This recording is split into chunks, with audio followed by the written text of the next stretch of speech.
16-დღიანი კამპანიის ფარგლებში თბილისის სახელმწიფო უნივერსიტეტში ღონისძიება ქალი ტრადიციულ საზოგადოებაში გაიმართა. გეტყვით, რომ კამპანია მიმდინარეობს თბილისის საკრებულოს თავმჯდომარის მოადგილის თინათი ნიბლოშვილის და თსს ქალთა საზოგადოების ერთობლივი ინიციატივით. ამ თემასთან მიმართებაში ჩვენი სტუმარია ქეთემან ხუციშვილი, ივანე ჯავახიშვილის სახელობის თბილისის სახელმწიფო უნივერსიტეტის ეთნოლოგია ანთროპოლოგიის ინსტიტუტის ხელმძღვანელი პროფესორი, ეთნოლოგი, ანთროპოლოგი. ქალბატონ თინათი, მოგესალმებით. დიდი მადლობა, რომ ამ საინტერესო თემით შემოგვიერთდით. რაც შეეხება კამპანიას, უკვე დასასრულს უახლოვდება, ძალიან ბევრი საინტერესო აქტივობა გაიმართა. დღეს ჩვენ როგორც დავაანონსეთ, უნივერსიტეტში გამართულ ღონისძიებაზე ვისაუბრებთ და მოდით უპირველეს ყოვლისა გითხარით, რა იყო ამ ღონისძიების მთავარი გზავნილი და მიზანი, რა თქმა უნდა. მოგესალმებით, მივესალმები მსმენელს. ძალიან მნიშვნელოვანი ღონისძიებების ციკლის ნაწილი გახდა უნივერსიტეტში ორგანიზებული კონფერენცია, შეხვედრა და დისკუსია ერთდროულად და როგორც მოგახსენებათ, ეს იყო აი ამ აქტუალურ საკითხთან დაკავშირებით, რომ ესე იგი მიზანი იყო, რომ გვემსჯელა ქალთა უფლებებზე, ქალების საკითხებზე, მდგომარეობაზე, ტრადიციული საზოგადოების როლზე და იმ ტრანსფორმაციებზე, რაც თანამედროვე საზოგადოებაში მიმდინარეობს. ფორმატი ასეთი იყო, ესე იგი საკრებულოსთან ერთობლივად თბილისის სახელმწიფო უნივერსიტეტმა და უნივერსიტეტში არსებულმა ქალთა საზოგადოებამ, ესე იგი, გაუწიეს ორგანიზება ამ შეხვედრას, შეკრებას, სადაც ძირითადი აუდიტორია ეს იყო ჩვენი უნივერსიტეტის სტუდენტები, თუმცა ასევე პროფესორ-მასწავლებელი და ყველა დაინტერესებული პირი, იმიტომ რომ ღია შეხვედრა იყო, სადაც ორი ძირითადი მოხსენება იყო წარდგენილი.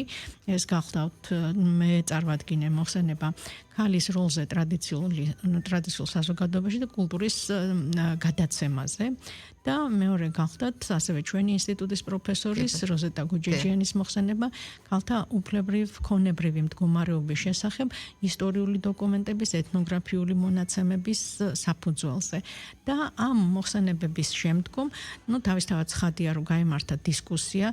ქალბატონი თინათინიც გამოვიდა სიტყვით, მან უბრალოდ მთელი აი ამ კამპანიის შესახებ ინფორმაცია მიაწოდა საზოგადოებას, დამსწრეებს, ასევე დარიგდა სპეციალურად მომზადებული ამ კვირეულისთვის მომზადებული ფლაიერები, სადაც არის დატანილი ინფორმაცია იმის თაობაზე, თუ აი ძალადობის მსხვერპლმა ქალებმა ვის უნდა მიმართონ. მთელი ინფორმაციით, ესე იგი, იქნებოდა ეს ტელეფონის ნომრები, მისამართები, ვის შეიძლება დაელაპარაკონ და ასევე გარკვეული ინსტრუქცია, რომ აი რა შეიძლება გაკეთდეს ზოგადად საზოგადოების მხრიდანაც, როდესაც ასეთ ფაქტებს შევესწრებით. აი ამ ესე იგი ინფორმაციის მიწოდების შემდეგ ძალიან საინტერესო გახდათ ერთი ნაკვეთი ასეთი, რომ სტუდენტებს მიმართეს ჩვენი უნივერსიტეტის ყველა ფაკულტეტის დეკანმა ზუსტად ამ საკითხებზე და თავიანთი პერსპექტივიდან მოსაზრებები გაუზიარეს მოკლედ და ბოლოს იყო ყველაზე საინტერესო ნაწილი, ეს იყო დისკუსია. სადაც სტუდენტები ძალიან აქტიურად ჩაერთნენ, მათ ჰქონდათ კითხვები, პირდაპირ კითხვები და რეაქციები იმაზე, რაც მოისმინეს და ამავე დროს გარკვეულ ისეთ საკითხებსაც შეეხნენ, რაც მათ აწუხებთ, მათ აინტერესებთ. და ძალიან სასიამოვნო იყო, რომ აი სრული და ამომწურავი პასუხები მიიღეს, როგორც მოხსენებლებისგან, პირველ ყოვლისა ქალბატონ თინათინისგან, ანუ რასაკეთებს საკრებულო, რასაკეთებს სახელმწიფო, რანაირია ეს ჩართულობა და რა ხარისხით შეიძლება ახალგაზრდებმაც მიიღონ მონაწილეობა. და აი ასე შევაჯამეთ და ჩვენი ამ ღონისძიების მთლიანი ფორმატი ასეთი გახდათ. ქალბატონო ქეთემა, რა თქმა უნდა, მთავარი გზავნილი საზოგადოება, მთავარი ადრესატი გზავნილის და ძალიან მნიშვნელოვანია, რა თქმა უნდა, სტუდენტების, ახალგაზრდების დაინტერესება. ანუ რამდენად დიდია დღეს მათი ინტერესი, მათი როლი და აი თქვენ ახსენეთ, რომ ძალიან ბევრი კითხვა დაისვა. მათი მთავარი კითხვა რა იყო? ინტერესი ბევრი რამის გამო არის ასეთი დიდი. ერთი მხრივ გვესმის გარკვეული ინფორმაციები ფაქტების თაობაზე, რაც თანამედროვე საქართველოში ხდება და არა მარტო ასევე მსოფლიო მასშტაბითაც და ბუნებრივია რომ ეს კითხვები დაისვას აი ქალების უფლებების შესახებ და ამ უფლებების დაცვის მექანიზმების შესახებ ეს იყო ძირითადი საკითხები, მაგრამ არანაკლები ინტერესი იყო სტუდენტების მხრიდან იმ საკითხის მიმართ, თუ რა არის მიზეზები ქალთა მიმართ ძალადობის და თუ შესაძლებელია ამ მიზეზების იდენტიფიცირება, რამდენად არის შესაძლებელი და რეალური, მათი აღმოფხვრა ამ მიმართულებით მუშაობა, რომ ძალადობის ფაქტები ან შემცირდეს, ან გაქრეს საზოგადოებაში. და აი აქ უკვე სწორედ ეს ჩვენი ეთნოლოგების ჩართულობა ძალიან თვალსაჩინოდ საჭირო და მნიშვნელოვანი აღმოჩნდა, იმიტომ რომ ეს მიმართებები, რომ მიზეზები რა არის, რიგ შემთხვევებში სამწუხაროდ ხდება ხოლმე აპელირება იმაზე, რომ ეგებ ტრადიციულ ყოფაში არის, წარსულში არის საძიებელი, ეგებ რაღაცა ისეთი მიდგომები, ხედვები, ან ღირებულებები არსებობდა, რის საფუძველზეც აი კიდევ რაღაც არსებობს, რაც აღმოსამხვრელია, გადასალახია. და რასაკვირველია, ხა ჩვენი პირველი ამოცანა სწორედ ეს არის, რომ აი მივაწოდოთ პირველ წყაროებიდან ინფორმაცია, რომ რეალურად ქართულ საზოგადოებაზე მსჯელობისას ეს წარსულს არ უკავშირდება. ანუ წარსული მაგალითები სრულიად საწინააღმდეგოს მეტყველებს, კი ბატონო, თუ რამდენად იყო დაცული ქალების უფლებები და როგორი მყარი იყო მათი მდგომარეობა, მათ შორის ქონებრივ უფლებრივი და სწორედ ეს არის საფუძველი იმის, რომ ესე იგი უბატონოდ მაინც და მაინც ვერ გასცემდნენ ხმას ნებისმიერ აი თემში თუ ლოკალურ ტერიტორიულ ესე იგი საზოგადოებაში საქართველოს მასშტაბით. მეტიც ქართული სამართლით იყო ეს გამყარებული და ნუ ბოლო მაგალითად ვახტანგ მეექვსის სამართალი, ახლა იქამდე კიდე რამდენი ასეთი წიგნი არსებობდა და ესეც ძალიან საინტერესო მიმართებებია, რომ ქართული სახელმწიფო სამართალით საფუძველს სწორედ ადათობრივ სამართლებრივ ხედვებში და მსოფლმხედველობრივ მიდგომებში იღებს და ამ საფუძველზე მთელი რიგი მუხლები იყო და ჩამოყალიბებული, რომლებიც სწორედ ქალების უფლებებს იცავდა და თანაც ძალიან ბევრი ასპექტით. მაგალითად, მისი დაზიანების, დაშავების, ან მკვლელობის შემთხვევაში რანაირი იყო საზღაური, ან თუ ქალის სახსრის გარეშე დარჩებოდა მარჩენალის მეუღლის გარეშე ქვრივი, აი მას რანაირად უნდა მოპყრობოდნენ, როგორი წილი ეკუთვნოდა თქვა იმ ქონებიდან, რანაირი იყო შვილების მდგომარეობა და ასევე ვაჟების და ქალებს შორის იყო თუ არა თქვა ეს სხვაობები და შემდეგ ეს ყველაფერი არის კარგად ფიქსირებული, აღნიშნული და ასე წარიმართებოდა საზოგადოებრივი ურთიერთობები. უბრალოდ მე მოხდა გარკვეული წყვეტა. აი ეს მაინტერესებს ისიც როგორც თქვენ ვისაუბრეთ, ქართული სამართლით იყო გამყარებული ქალთა უფლებები და რაც შეეხება ტრადიციას, რა თქმა უნდა, ქალის პატივისცემა ეს იყო საქართველოს ადამიანის ტრადიცია. ანუ ის რაღაც გარკვეული სტერეოტიპული ხედვები, რაც დროთა განმავლობაში ჩამოყალიბდა, ჩვენ პირუკუზე საუბრობთ, რა თქმა უნდა, ეს არის სწორი ინფორმაცია. თუმცა გარკვეული პერიოდის განმავლობაში გამყარდა ეს სტერეოტიპი. რა იყო ამის მიზეზი, როდის მოხდა ეს და სად არის პრობლემა? დიახ, ხანდახან იცით, ესეც კი გამოხატავენ გარკვეული ადამიანები დამოკიდებულებას, რომ ეხა კიდევ გაგვიხსენებთ თამარ მეფეს და რომ ლეკვილო მისასწორია და დიახ, ეს გასახსენებელიც არის და ძირი არის იმ ხედვისა, როგორც განვითარდა, თქვათ, დამოკიდებულებები. აქ უბრალოდ ძალიან ცხადად იყო გაცხადებული და თანაც ეხა როდინდელი პერიოდია წარმოიდგინეთ, კი ბატონო. და მაგასთან ერთად უბრალოდ ეს დამოკიდებულება, რომ აი თანასწორობის აღიარება. ნუ მართალია ახლა ეს თამარ მეფეს და სამეფო კარს ეხებოდა, მაგრამ თვითონ ამ ხედვის, ამ იდეის გაჟღერება იმ პერიოდში ეს ძალიან მნიშვნელოვანი ფაქტი გახლავთ. და პრინციპში გითხარით კიდევაც, რომ ყოფაშიც და მე სამართლებრივადად ზუსტად ეს იყო ფიქსირებული ქალისადმი ასეთი დამოკიდებულება. უბრალოდ ტრადიციულ საზოგადოებებში და მათ შორის ბუნებრივია, რომ საქართველოშიც საუკუნეების მანძილზე მოხდა ასეთ გარკვეულწილად გენდერული როლების განაწილება. რაც იმას გულისხმობს, რომ სოციალურად განსაზღვრული იყო ქალის მოვალეობები და ასევე მამაკაცის. და ბუნებრივია, რომ ეს მიემართებოდა ჩვეულებრივ ყოფას, საწარმო ურთიერთობებს, რელიგიურ მსოფლმხედველობას და ყველაფერ იმ ელემენტს, რაც ქმნის ამ ქცევის მოდელებს. და დროთა ვითარებაში ეს ბუნებრივად ვითარდებოდა, ანუ კი არა, აკლდებოდა პირიქით ემატებოდა გარკვეული უფლებები. მაგრამ მე მოხდა ის, რომ ეს ტრადიციული მიდგომები ჩანაცვლა და პრინციპში იძულების გზით და პირველ ყოვლისა ეს ეხება იმას, რომ სახელმწიფოებრიობა დაიკარგა, ჯერ რუსეთის იმპერია, რომელიც ცდილობდა, რომ სოციალური სტრუქტურა შეეცვალა, მართლობის სისტემა შეეცვალა და ახალი სამართალი დაემკვიდრებინა და მერე ამას მოგეხსენებათ მოყვა ძალიან მცირე ხნით დამოუკიდებელი რესპუბლიკის არსებობა, რომელიც ასევე ძალიან მნიშვნელოვანი გამოცდილება იყო, იმიტომ რომ იქ ხელახლა გაჟღერდა სწორედ აი ეს, ესე იგი მნიშვნელობა ქალების უფლებების, იმიტომ რომ ესეც ცხადია და ისტორიულად დადასტურებული ფაქტია, რომ საქართველო, აი სწორედ მაშინ 18-21 წლების საქართველო ერთ-ერთი პირველთაგანია ევროპაში, ვინც ქალებს უფლება მისცა, რომ მონაწილეობა მიიღოთ არჩევნებში. და 5 დეპუტატი ქალი კი ბატონო 1919 წელს და უფრო ადრე 1918 წელს თვითმმართველობის ადგილობრივი თვითმმართველობის არჩევნებში პირველი ქალი მუსლიმი ქალი დეპუტატი იყო წარდგენილი და ნუ ხა ეს ნამდვილად საამაყოა მით უმეტეს თუ რუსეთის იმპერიის გავლენის პერიოდს გავიხსენებთ და იმ გარკვეულ ცვლილებებს რაც მიმდინარეობდა მმართველობის სისტემაში თუ სოციალურ სტრუქტურაში და ამის შემდეგ უკვე საბჭოთა სისტემა რომელსაც სხვა მიზნები ჰქონდა მართალია იქაც ესეთი ეგალიტარიზმის დებულების გაცხადებით და ისწორედ ქალების თანასწორობის და ასე შემდეგ მაგრამ იქ პრინციპში მიდგომები განსხვავდებოდა იმისგან რაც ტრადიციული ხედვები იყო და მე ამას კიდე მოყვა უკვე საბჭოთა კავშირის დაშლის შემდგომი ეგრეთ წოდებული აი ანომიური პერიოდი, როდესაც ძველი ღირებულებები მოიშალა, მაგრამ მათ ჩანაცვლებას დრო დასჭირდა.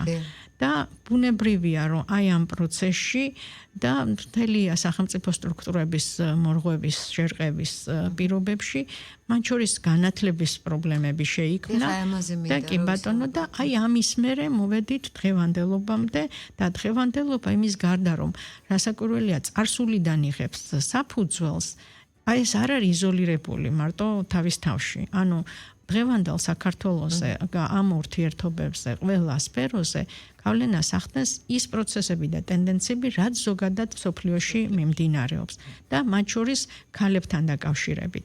და აი ეს ყველაფერი ერთად რო გავაანალიზოთ, აქ არის საძიები, სწორედ მიზეზები, რატომ მოხდა, რომ თითქოს და ხას უსვამ, იმიტომ რომ უბრალოდ იცით, ახალი საშუალებებია ინფორმაციის გავრცელების და უფრო შეიძლება გახმაურდება, უფრო ჩანს, რომ არის სამწუხაროდ, ჩვენ და სამწუხაროდ ფემიციდის შემთხვევები და არის გარკვეული ესეთი ძალადობრივი აქტები და ქმედებები სხვადასხვა ხარისხით, სხვადასხვა რაიონში ამ კონტექსტებსაც ადგილობრივ კონტექსტებს მნიშვნელობა აქვს, მაგრამ კიდევ დაუბრუნდები იმ მთავარ აზრს, რომ არავითარ შემთხვევაში ეს არ არის დაკავშირებული ტრადიციულ ქართულ კულტურასთან არ ხედვასთან. პირიქით, შეიძლება ითქვას, რომ ამ ბუნებრივი განვითარების წვეტის შედეგია აი ეს დღევანდელი დამოკიდებულებების ნაწილი. დიახ და რა არის ის მნიშვნელოვანი გზავნილი და გზა ის რომ ჩვენ მივუბრუნდეთ აი ჩვენს კულტურას, იმ ტრადიციას, თუნდაც საზოგადოების გარკვეულ ნაწილს არასწორი ინფორმაცია აქვს, არის თუ არა ძალიან მნიშვნელოვანი ინფორმაციის გასდა და თან თუნდაც საგანმანათლებლო კუთხით ცნობიერების ამაღლება, ზოგადი განათლების მიმართულებით რაღაც გარკვეული ცვლილებები აი და ღირებულებებისადმი მიბრუნება რამდენად მნიშვნელოვანია. თუმცა ის ტენდენციები იკვეთება, რომ ჩვენ უკვე ამ გზაზე ვდგავართ. დიახ, და სწორედ ძალიან მართებულად აღნიშნეთ, რომ განათლება ეს უპირველესი სფერო არის, რაზეც უნდა იდგეს სწორედ ღირებულებების ფორმირება და ბუნებრივია, რომ ამ მიმართულებით მთელ საზოგადოებას გვაქვს გარკვეული პასუხისგებლობები, რა შეიძლება აქ გაკეთდეს. პირველ ყოვლისა, ეს მართებული ინფორმაციის მიწოდება და გავრცელება. და ამ რაც ვთქვი, გარკვეული უარყოფითი შემთხვევების დაკავშირება წარსულ კულტურასთან, ეს ერთადერთ რამეზე მეტყოლებს, რომ ან არიციან, ვინც ამას დეკლარირებს, ან ღმერთმა არქნას და შეიძლება ასეც იყოს, ხო? და ასეთ შემთხვევაში ბუნებრივია ერთადერთი გზა, ეს არის მართებული ინფორმაციის გავრცელება. და აქ მათ შორის ჩვენ მეცნიერებს ძალიან დიდი როლი გვაკირსრია.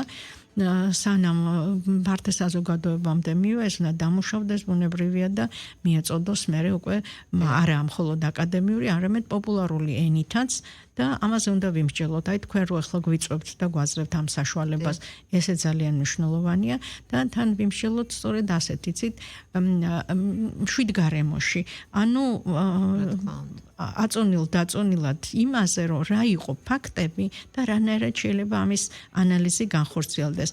და არა, მაინც ან მხოლოდ პოზიტიურ, ან მხოლოდ ნეგატიურ ხო რაღაც ასპექტებზე ყურადღების გამახვილება. ამიტომ რომ თუ მხოლოდ რომელიღაცა ცალი მიმართულებით ვუყურებთ, ეს გამოდის მირკერძოებული ხედვის საწინდარი და კი არ შევცვლით სტერეოტიპებს, ახლებს დავამკვიდრებთ, რაც ბუნებრივია, რომ არ უნდა იყოს მისაღები. ეხლა მე გიტყვით იმასაც, რომ ჩვენი მიმართულებით რაც შეგვიძლია იმის გარდა, რომ კვლევები წარმოებს ბევრნაირი, აი სწორედ აგერ ვახსენე ქალბატონი როზეტას მოხსენება და არის პუბლიკაციების სახითაც და კიდევაც მუშაობ. ამას გარდა ჩვენ მუდმივად კომუნიკაცია გვაქვს ახალგაზრდებთან, სტუდენტებთან და ვცდილობთ გარკვეული ღონისძიებების ჩატარებასაც, იქნება ეს კონფერენციები, დისკუსიები, თუ გამოფენები და ასე შემდეგ. აი ესეთი დიდი ღონისძიებებიდან მხოლოდ რამდენიმეს ვიტყვი. 2017 წელს ჩვენი და საქართველოს ანთროპოლოგთა ასოციაციის ორგანიზებით, ანუ თბილისის სახელმწიფო უნივერსიტეტის ჩვენი ინსტიტუტის ჩართულობით დიდი კონფერენცია ჩავატარეთ, რომელიც სწორედ ქალებს ეძღვნებოდა, ასე ერქვა ქალები მეცნიერებაშსა და ყოფაში და იქ ესეთი ინტერდისციპლინური მიდგომით სხვადასხვა დარგის წარმომადგენლები იყვნენ, მოწვეულები, მომხსენებლებად, საკმაოდ ფართო საზოგადოება შეიკრიბა, დაინტერესებაც მაღალი იყო და საინტერესო დისკუსიებიც წარიმართა. ასეთ შეხვედრებს სტუდენტებიც ესწრებიან და არა მარტო ესწრებიან, არამედ მონაწილეობენ როგორც მოხსენებლები და ბუნებრივია ესეთ საშუალებას აძლევს მათ, რომ აი უშუალოდ დაამუშავონ საკითხები. ამას გარდა 2023 წელს მერე წვეთა იყო კოვიდის გამო, ჰქონდა ორგანიზებული დიდი გამოფენა თბილისის სახელმწიფო უნივერსიტეტში, რომელიც ქართველ ქალ ეთნოლოგებს ეძღვნებოდა. ცოტათი გარკვეული კითხვებიც გააჩნია, რომ რატომ მარტო ქალებსო, იმიტომ რომ ბუნებრივია ძალიან მნიშვნელოვანი მამაკაცი ეთნოლოგებიც ყავდა, ახლა ჩვენი სკოლის ფუძემდებელიც მაგალითად ბატონი გიორგი ჩიტაია, მაგრამ ჩვენ სწორედ იმის ხაზგასმა გვინდოდა, რამხელა დიდი წვლილი შეიტანეს სწორედ ქალებმა და იმის ხაზგასაც, რომ იმის გარდა რომ მათ სხვა მოვალეობებიც ჰქონდათ, როგორც დედებს, მეუღლეებს და ასე შემდეგ, რომ ეს არ უშლიდა ხელს მათ დიდ სამეცნიერო მოღვაწეობას. და ეს გამოფენაც საკმაოდ წარმატებული იყო, კარგად გაშუქდა კიდევაც და ინტერესიც გამოიწვია და ძირითადი მიზანი ეს არის ისევ ახალგაზრდებისთვის ამ ინფორმაციის მიწოდება, იმიტომ რომ ხა ჩვენ მოვესწარით ზოგიერთ მათგანს ამ ჩვენს წინამორბედ ეთნოლოგებს, მაგრამ აი ახალგაზრდებმა ეს მხოლოდ ნაშრომებიდან იციან, მაგრამ მათი პიროვნული მახასიათებლების, თვისებების, როგორ მუშაობდნენ, ამის შესახებ არა. ხო და აი ამაზე ვიმუშავეთ. ამის საფუძველზე მინდა გითხრათ, რომ ახლა უკვე მე რამდენიმე წელია ჩვენ ვმუშაობთ მონოგრაფიულ გამოცემაზეც, რომელიც სწორედ აი ამ ეთნოლოგ ქალებს მიეძღვნება და მე იმედი მაქვს, რომ ალბათ მომავალ წელს ამას დავასრულებთ. აი ეს არის ჩვენი წვლილი, იმის გარდა რომ მოხსენებებზე, სტატიებზე და ასე შემდეგ. და ვცდილობთ სწორედ ეს დავანახოთ ჩვენს ახალ თაობას და ფართო საზოგადოებასაც, რომ აი როდესაც ადამიანი პროფესიონალია თავის სფეროში, როცა უყვარს ის საქმე, რასაც აკეთებს, აქ ესეთი განსხვავება, ეხა ეს სქესით, რომელი ჯგუფის წარმომადგენელია, არსებითი აღარ ხდება. და აი სწორედ ამაზე აქცენტით გაკეთებით და იმით, რომ ჩვენი საზოგადოება თანამედროვეც იძლევა ამის საშუალებას, რომ ვიყოთ ჩვენ სფეროებში წარმატებულები და აი ჩვენმა სხვა მოვალეობებმა როგორც ქალისაც, ამან არ შეგვიშალოს ხელი წინსვლაში და ჩვენი გარკვეული წვლილი შევიტანოთ ჩვენი საზოგადოების გაუმჯობესებაში, კეთილდღეობის გაზრდაში და ასე შემდეგ. ხა განათლება მარტო უნივერსიტეტიდან არ იწყება და არ თავდება, ხო? ზუსტად ეს მაინტერესებს, რაც შეეხება სკოლას, რა თქმა უნდა, ეს ძალიან სენსიტიური თემაა, მით უმეტეს თუნდაც იმ ბავშვებისთვის სასკოლო ასაკის, რომელთა ოჯახებშიც გარკვეული კონფლიქტური სიტუაცია, თუმცა რამდენად მნიშვნელოვანია, რომ მათ მართებული ინფორმაცია მივაწოდოთ და უკვე იმ პერიოდიდან ჩაიყაროს საფუძველი და სწორი გეზი და სწორი მიმართულება მივცეთ. ძალიან მნიშვნელოვანია, ისე ვიტყვი, რომ ტრადიციულ საზოგადოებაში სწორედ ეს ხედვები, აი სოციალიზაციის პროცესი ოჯახებიდან იწყებოდა და ოჯახებში მიმდინარეობდა. და რაც არ უნდა შეიცვალოს ეს განათლების სისტემების სახელმწიფოს ჩართულობა და ასე შემდეგ, პირველი ერთეული სწორედ ოჯახია, სადაც ბავშვს შეხება უხდება ყველაფერთან, იმ კულტურის მოდელებთან, ქცევის მოდელებთან და ბუნებრივია მშობლებია მათი პირველი მაგალითი. და სამწუხაროდ თუ კი ოჯახში აქვს პრობლემებია, ბუნებრივია რომ ბავშვებზე ეს პირდაპირ აისახება. და თუ რაღაც კორექტივები არ განხორციელდა, შეიძლება იგივე მოდელის მატარებლები აღმოჩნდნენ. ან შეიძლება ისე დაითრგუნონ, რომ საზოგადოებაში მე თავისი ადგილის მონახვაც გაუჭირდეთ. ხო და აი ამიტომ სკოლაზე არის დიდი წილი პასუხისგებლობის, რომელიც ადრეული ასაკიდან აქვს საშუალება რომ შეხება კონდეს ბავშვთან და სწორედ ეს ღირებულებითი ხედვები სკოლამ უნდა ჩამოუყალიბოს და მიანიჭოს. და მართალია ძალიან თქვა რომ სამწუხაროდ გვაქვს ჩვენს გარკვეული პრობლემები ალ თვალსაზრისით. მაგრამ მე იმეც ვიტოვებ რომ ამ პრობლემებსაც მოევლება გარკვეული ერთიანი ძალისხმევით. აი თქვენი მომავლის ხედვა როგორია ამ მიმართულებით? პოზიტიური, დიახ. ოპტიმისტური. ძალიან, იმიტომ რომ ხა ეს შეიძლება ჩემ ნატურას დააბრალოთ, მაგრამ არ შეიძლება რაღაცას ვაკეთებდეთ და არ ვიყოთ პოზიტიურები, იმიტომ რომ მაშინ აზრს კარგავს თელი ეს ჩვენი, კი ბატონო, ანუ ეს არ არის ჰაერზე, მაგრამ მით უმეტეს ჩვენ ვინც ჩართულები ვართ იგივე განათლების სისტემაში თუ კიდევ ვინც სად არის იმ სფეროში, აბარისთვის ვაკეთებთ თუ პოზიტიური ხედვა არ გვექნება, რომ ეს რაღაც წვლილს შეიტანს გაუმჯობესებაში და ჩვენი მომავალი თაობის კეთილდღეობაში მთელი აზრისი ჩვენი ყოფის ეგ არის, ხო, თავისთავად. ხო და ეხლა ჩვენ პირადად აი ჩვენ ინსტიტუტს ესე სკოლასთან უშუალო კომუნიკაცია შეიძლება ნაკლები კონდეს, მაგრამ მაინც გვაქვს პროგრამები, კერძოდ გასვლით საჯარო ლექციებს ვთავაზობთ, თუნდაც ერთჯერადად, თუნდაც ისეთ საკითხებზე, რომლებიც გონია რომ მათ დაინტერესებთ, მაგალითად ტრადიციული ყოფის რიგ ელემენტებზე, მაგალითად თამაშობანი და გართობანი როგორი იყო და ხა ბავშვებს ეს აინტერესებთ და აი ამით ვცდილობთ სწორედ ეს გარკვეული ხო და თანაც ესეთი სწორი ხედვა მივცეთ იმაზე რა იყო და იმ საფუძველზე განავითაროთ, ხო?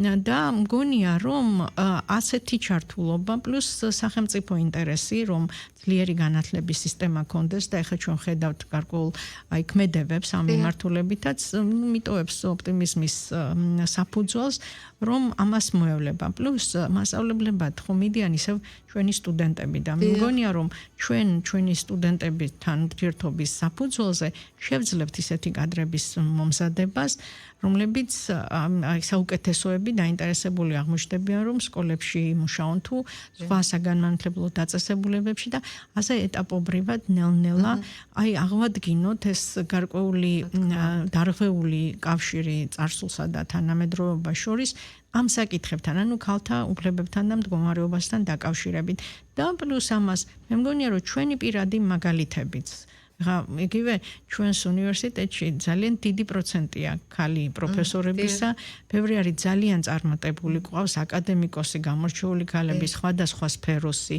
წამყვანი პოზიციები უკავიათ და ბევრი რამ ამ მაგალითებსაც არის დამოკიდებული, რომ ერთი რომ ეს შესაძლებელია და მეორე რომ ეს ძალიან კარგად შესაძლებელია, იმიტომ ისეთი წარმატებით უძღვებიან.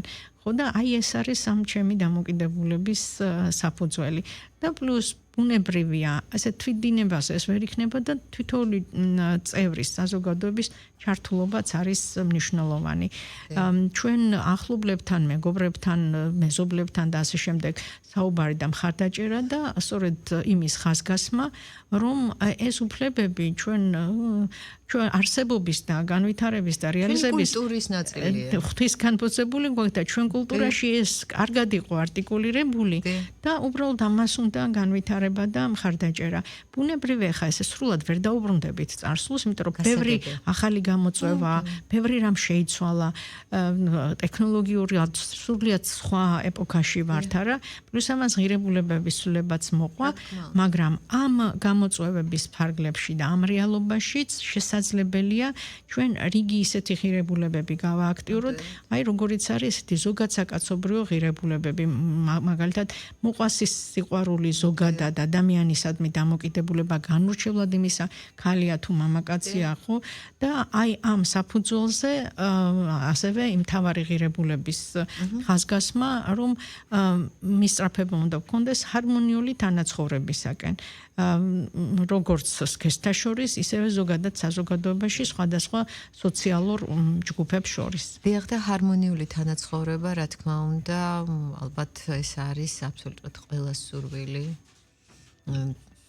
ოღონდ აქამდე საჭირო მისვლა.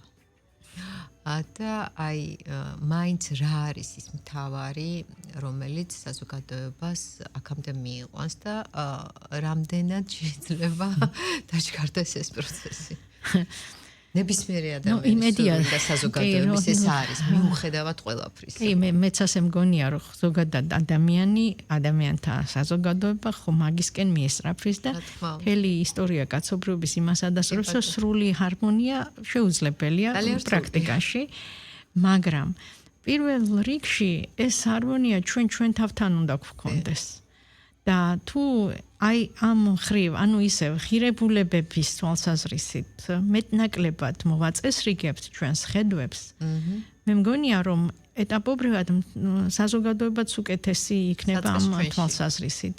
მე ერთი ასპექტი ისიც მგონია აი ამ დამოკიდებულებების უარყოფითისკენ ცვლილებისა და რღვევისა, რომ აი გარკვეული სისტემები, რომლებსაც იგივე ჩვენს საზოგადოებაში რელიგიაც თავაზობდა, ეგეც მოირღვა და მოიშალა. და აი რაღაცა უკეთესით ვერ ჩანაცვლა, როგორც ჩანს.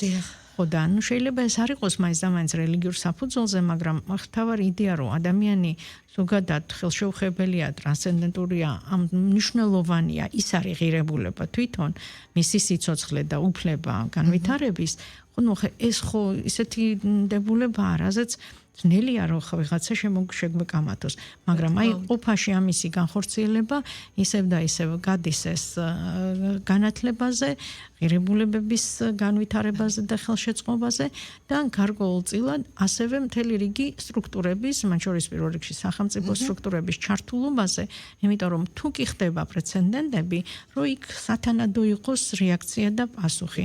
და მათ შორის ახლა რომ ვახსენეთ ჩვენი ღონისძიება, რითიც დავიწყეთ საუბარი, ახლა იქ რომ დარიგდა ეს ინფორმაცია, ვის უნდა მიმართონ და რანაირად შეიძლება რომ მოითხოვონ მხარდაჭერა, თუ კი გრძნობენ გარკვეულ შევიწროებას, ხო?